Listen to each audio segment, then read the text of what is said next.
दोस्तों अभी कुछ दिन पहले एक बहुत ही दुखद खबर आई। 31 मई को ये खबर आई कि के साहब जो कि इंडिया के एक बहुत ही मशहूर सिंगर हैं, उनकी अचानक से एक लाइव कंसर्ट के बाद डेथ हो गई।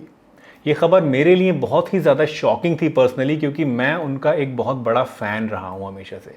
उनकी सिंगिंग को मैं हमेशा से एडमायर करता आया हूँ। के साहब की जो उम्र थी वो सिर्फ 53 साल की थी। तो शुरू में तो लोगों को समझ में ही नहीं आया कि क्या हुआ, क्यों उनकी डेथ हो गई। लेकिन जब इन्वेस्टिगेशन हुई तो पता चला कि कार्डियक फेलियर की वजह से उनकी जो डेथ थी वो हुई थी। ये एक बहुत ही शॉकिंग खबर थी हम सभी के लिए दोस्तों, और पूरा हिंदुस्तान इस शोक के अंदर डूब गया।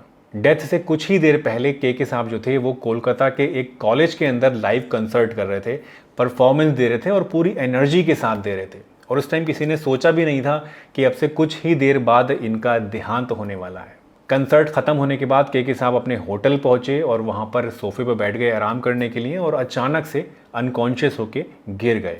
जब तक उन्हें हॉस्पिटल ले जाया गया तो वहां जाते ही पता चला कि उनकी डेथ हो चुकी है। पोस्टमार्टम से पता चला कि के की डेथ कार्डियक अरेस्ट की वजह से हुई है। इसका मतलब यह है दोस्तों कि उनको ये जो प्रॉब्लम थी हार्ट रिलेटेड, कुछ ना कुछ प्रॉब्लम उनको पहले से ज़रूर रही होगी। पुलिस को बाद में जब उनके कमरे की तलाशी ली गई तो वहाँ से बहुत सारी दवाइयाँ भी मिली। कुछ दवाइयाँ ऐसी थी जो एसिडिटी वाली थी, कुछ ऐसी थी जो लीवर की थी, कुछ ऐसी थी जो आयुर्वेदिक थी, और कुछ ऐसी थी जो होम्योपैथिक थी। यानी के जो थे वो अपनी प्रॉब्लम को कहीं ना कहीं एसिडिटी समझते रहे होंगे। ये इन बातों से अंदाज़ा लगाया जा सकता है, और वो खुद ही अपना इलाज किए जा रहे थे ये सोच के कि शायद ये एसिडिटी है। मीडिया में ये भी खबरें आईं कि पोस्टमार्टम में के हार्ट के चारों तरफ फैट की एक लेयर भी पाई गई। ये लेयर जो थी ये उनके हार्ट को कंप्रेस कर रही थी, और उनके जो हार्ट के वाल्व्स थे वो भी कॉन्ट्रैक्टेड थे। तो आखिर इन सब चीज़ों से दोस्तों हमें क्या समझ में आता है? इनसे हमें समझ में ये आता है कि के को ऐसा नहीं है कि रातों रात कोई प्रॉब्लम हुई और उनकी डेथ हो गई। के को पहले से ही ये प्रॉब्लम्स रही होंगी, इनके लक्षण भी उनको नज़र आए होंगे, लेकिन सिर्फ और सिर्फ इन लक्षणों को नज़रअंदाज करने की वजह से, इनको ना समझने की वजह से उनको ये जानलेवा प्रॉब्लम हुई और उनकी एट लास्ट डेथ हो गई। इसलिए हमें इससे ये सबक लेना चाहिए कि हमें अगर छोटे से छोटा भी कोई सिम्टम होता है जो कि हमें चाहे शक ही पैदा करता हो दिल में कि शायद ये हो सकता है मुझे कोई हार्ट में कोई प्रॉब्लम हो, तो उस छोटे से छोटे लक्षण को भी हमें कभी नज़रअंदाज नहीं करना है, क्योंकि यही गलती के ने करी थी। तो आज के इस वीडियो में दोस्तों मैं आपको बताने वाला हूं कुछ ऐसे साइंस एंड सिम्टम्स जो कि के को नज़र आए थे, जिनका प्रूफ भी है, और इसके बावजूद उन्होंने इन साइंस एंड सिम्टम्स को नज़रअंदाज किया। और इसीलिए आपको इन साइंस एंड सिम्टम्स को समझना बहुत ज़रूरी है, ताकि आप ये गलती ना करें जो कि के ने करी थी। तो चलिए अब मैं आपको बताता हूँ वो सारे साइंस एंड सिम्टम्स जो कि के को हुए थे, जो कि उनके आसपास रहने वाले लोगों ने बताए हैं और जिनको उन्होंने नज़रअंदाज किया। दोस्तों के मैनेजर ने बताया कि वो 31 मई की सुबह से ही बहुत ज़्यादा एग्जॉस्टेड और थका हुआ महसूस कर रहे थे, कमज़ोर महसूस कर रहे थे। बट इसके बावजूद उन्होंने इस थकावट को नहीं समझा, इसको नज़रअंदाज किया, और वो परफॉर्मेंस अपनी दी जिसकी वजह से उनके हार्ट पे और ज़्यादा स्ट्रेन पड़ी, और अल्टीमेटली उनका जो अटैक था वो मेजर हो गया और उनकी डेथ हो गई। तो अगर आपको कुछ ऐसी प्रॉब्लम लगती है जिसमें आपको अनएक्सप्लेन्ड वीकनेस हो रही है, अनएक्सप्लेन्ड थकावट हो रही है, या बहुत ज़्यादा एक्सट्रीम कमज़ोरी आपको अपने अंदर महसूस हो रही है, तो ये एक लक्षण हो सकता है जो कि इशारा करता है कि आपके दिल के अंदर कोई ना कोई बड़ी गंभीर समस्या हो रही है। इस तरह की जो कमज़ोरी होती है ये अक्सर अचानक से आपके अंदर आती है, धीरे धीरे नहीं जन्म लेती है। अचानक से आपको लगता है कि मैं बहुत ज़्यादा एग्जॉस्टेड हो गया हूँ, बहुत ज़्यादा थक गया हूँ। तो ये पहला वो लक्षण होता है शुरुआती, जो कि आपको ख़ास ध्यान देना चाहिए, जो कि आपको इशारा करता है कि आपके दिल के अंदर कुछ ना कुछ गड़बड़ है, और इसको बिल्कुल भी आप हल्के में ना लें और फ़ौरन अपने डॉक्टर से कंसल्ट करें अगर इस तरह की कोई भी प्रॉब्लम आपको फील होती है। तो मीडिया में कुछ खबरें ऐसी भी आई कि 31 मई की सुबह को के ने अपनी वाइफ को फ़ोन किया था और उन्हें बताया था कि उनको लेफ़्ट शोल्डर में और लेफ़्ट आर्म में पेन हो रहा है। लेकिन इन दोनों ही चीज़ों को, जो कि बिल्कुल क्लियर कट सिम्टम है, इशारा करती हैं आपके अंदर हार्ट में ब्लॉकेज होने का, इन दोनों ही चीज़ों को के ने अनफॉर्चुनेटली नज़रअंदाज किया, और उनकी वाइफ ने भी शायद नज़रअंदाज किया, नहीं समझ पाए।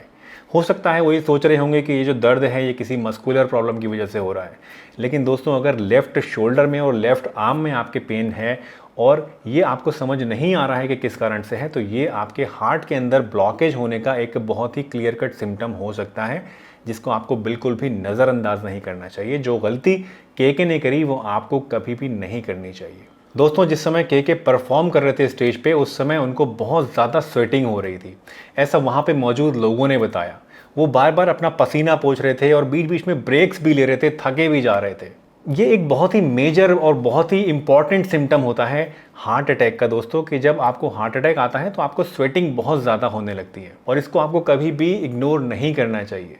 हालांकि के को बाकी सिम्टम्स भी थे और उसके बाद उनको स्वेटिंग की प्रॉब्लम भी हुई, बट फिर भी उन्होंने उसको नज़रअंदाज कर दिया। मुझे लगता है शायद इसलिए कर दिया होगा क्योंकि उस टाइम वो परफॉर्म कर रहे थे, उनका सारा ध्यान परफॉर्मेंस पे था और उन्होंने हो सकता है सोचा हो कि क्योंकि वहाँ गैदरिंग बहुत ज़्यादा है तो इसकी वजह से उन्हें इतनी स्वेटिंग हो रही है, या मे बी AC वहाँ कम चल रहा हो उसकी वजह से उन्हें लग रहा होगा कि ये स्वेटिंग मुझे हो रही है, लेकिन एक्चुअली वो स्वेटिंग जो थी वो हार्ट अटैक की वजह से उन्हें हो रही थी। लोगों ने ये भी बताया दोस्तों कि 8:40 तक उन्होंने परफॉर्म किया और 8:40 पे वो कंसर्ट हॉल छोड़ के चले गए अपने होटल के लिए।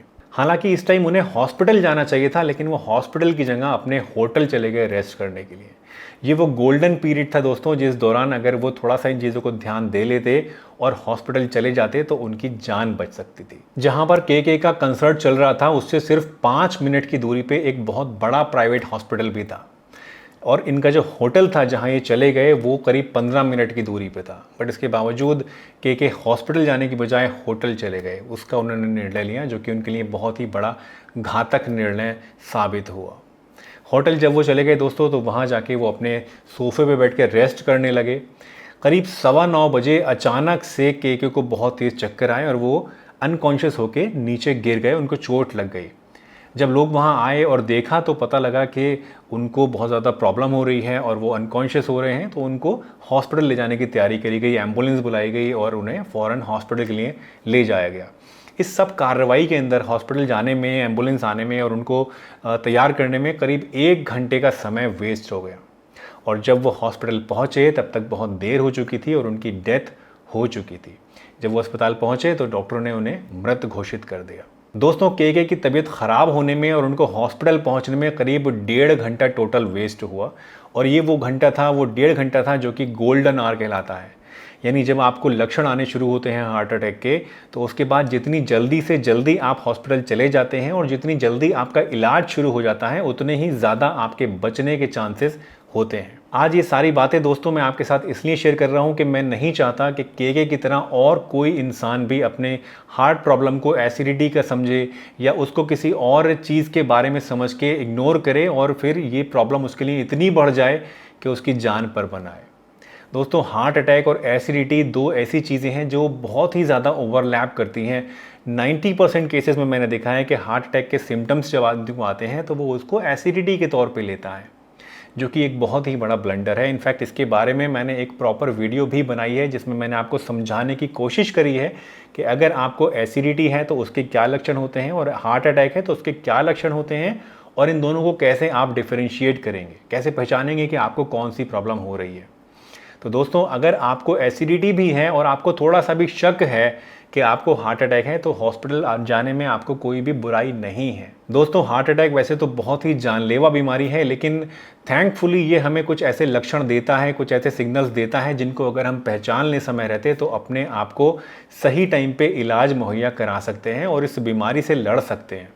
हार्ट अटैक बहुत ही तेज़ी के साथ आता है दोस्तों और बहुत ही कम समय हमें देता है, इसलिए जितनी जल्दी हम इन लक्षणों को पहचानेंगे और अपने आप को जागरूक बनाएंगे, अपने लोगों को जागरूक बनाएंगे, उतना ही ज़्यादा हम इस डेडली बीमारी से जीत सकते हैं, इसके ऊपर हावी हो सकते हैं। तो इस वीडियो को ज़्यादा से ज़्यादा लोगों के साथ शेयर करिए ताकि और लोग भी इन बातों से सबक हासिल कर सकें और जान सकें कि कौन कौन से ऐसे लक्षण होते हैं जो कि उनको समझना बहुत ही ज़्यादा ज़रूरी है और जो कि उनके लिए ज़िंदगी और मौत के बीच का डिफरेंस बन सकते हैं। तो चलिए दोस्तों, इसी के साथ इस वीडियो को मैं यहीं पे समाप्त करता हूँ। अगर यहाँ तक आपने वीडियो देख ली है और आपको अच्छी लगी है और इससे आपने कुछ भी सीखा है तो इसे अपने जानने पहचानने वाले, अपने मित्रों के साथ, अपने फैमिली में सभी लोगों के साथ ज़्यादा से ज़्यादा शेयर करिए ताकि सभी लोग इससे कुछ ना कुछ सबक हासिल कर सकें। तो चलिए फिर मिलूँगा आपसे किसी नई वीडियो में, तब तक के लिए बाय बाय।